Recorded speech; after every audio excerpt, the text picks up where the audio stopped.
Hello मेरे super Indian students, कैसे हैं आप लोग। आज मैं आपके सामने लाया हूँ एक करुण रस का उदाहरण व परिभाषा लक्षण। देखो, इस रसों को पढ़ाने का कारण ये है कि इसके थोड़े से एग्जाम्पल कठिन होते हैं। अब आप देखो कहोगे कि सर इतना बड़े कौन याद करेगा। अरे भाई, पेपर की कॉपी में जाते ही अगर रस आ जाते हैं और फंसे हुए आ जाते हैं तो पूरे पेज में छाप के आओ। ज़्यादा कठिन नहीं है, मैं आपको यहीं पे याद करवा देता हूँ। तो लिखने का तरीका देखो, सबसे पहले हम लिखेंगे रस, यहाँ लिखेंगे करुण रस। अंग्रेजी में पैथोस कहते हैं, लिख दो, अच्छी बात है। देखो, हिंदी के पेपर में इंग्लिश लिख सकते हैं, लेकिन इंग्लिश के पेपर में हिंदी नहीं लिख सकते।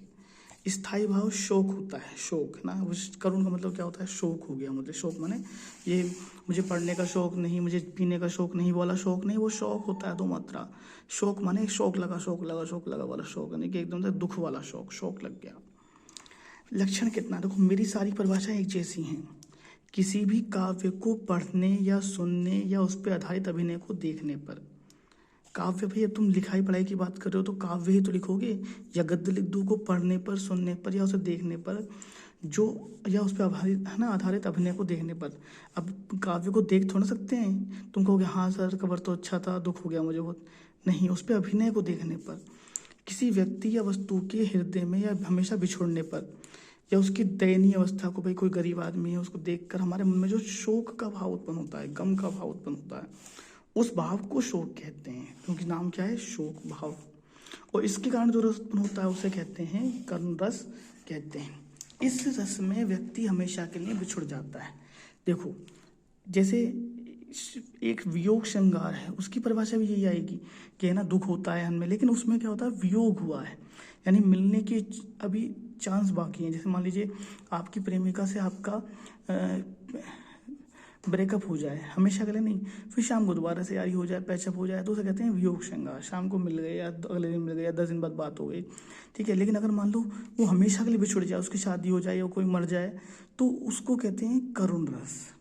चलो छोड़ो, उदाहरण एक तो होता अभी तो मुकुट बंधा था माथ, वो थोड़ा लंबा है, 6 लाइन का है।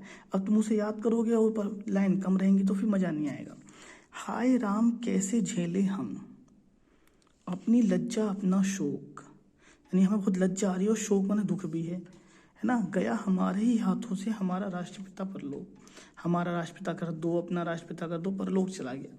देखो, जब राष्ट्रपिता महात्मा गांधी को गोली लगी थी, मेरा उद्देश्य किसी के कमेंट करने का नहीं है, बस खाली आपको एक एग्जाम्पल याद कराना चाहता हूँ। तो उस समय हम लोग ये सोच रहे थे, यार हमने कैसी लज्जा वाली बात है, हमने अपने ही देश में, अगर मान लो कोई बाहर विदेश का आदमी आके मार जाता तो अलग बात है, अपने ही देश में जो भी थी बातें, और अपने राष्ट्रपिता को खो दिया, ठीक है। तो क्या आसान है, हाय राम कैसे झेले हम अपनी लज्जा अपना शोक, गया हमारे हाथों से हमारा राष्ट्रपिता परलोक। ये वाला याद नहीं है तो ये कर लो। जब सीता जी को चुरा के ले गए तो राम जी क्या बोलने लगे कि भाई मुझे भी जीना नहीं है, मरना है। तो सुग्रीव बोले कि जब चिंता ना करो, सभी वानर वहाँ जाएंगे, उनका आपके साथ लंका पर चढ़ाई करेंगे, है ना। अब लेटेस्ट भी तो देखी थी आपने, वो पिक्चर आदि पुरुष वाली आई थी, सीता गई तुम्हारे भी तुम भी चले, सीता गई तुम भी चले, मैं भी ना जीऊंगा यहाँ। राम जी कह रहे हैं मेरे को भी नहीं जीना यहाँ पर। सुग्रीव बोले साथ में सब वानर जाएंगे वहाँ, मैं भी ना जीऊंगा यहाँ, सब साथ में वानर जाएंगे वहाँ। एक प्रकार से आपका ये लॉजिक सा बन गया, ठीक है।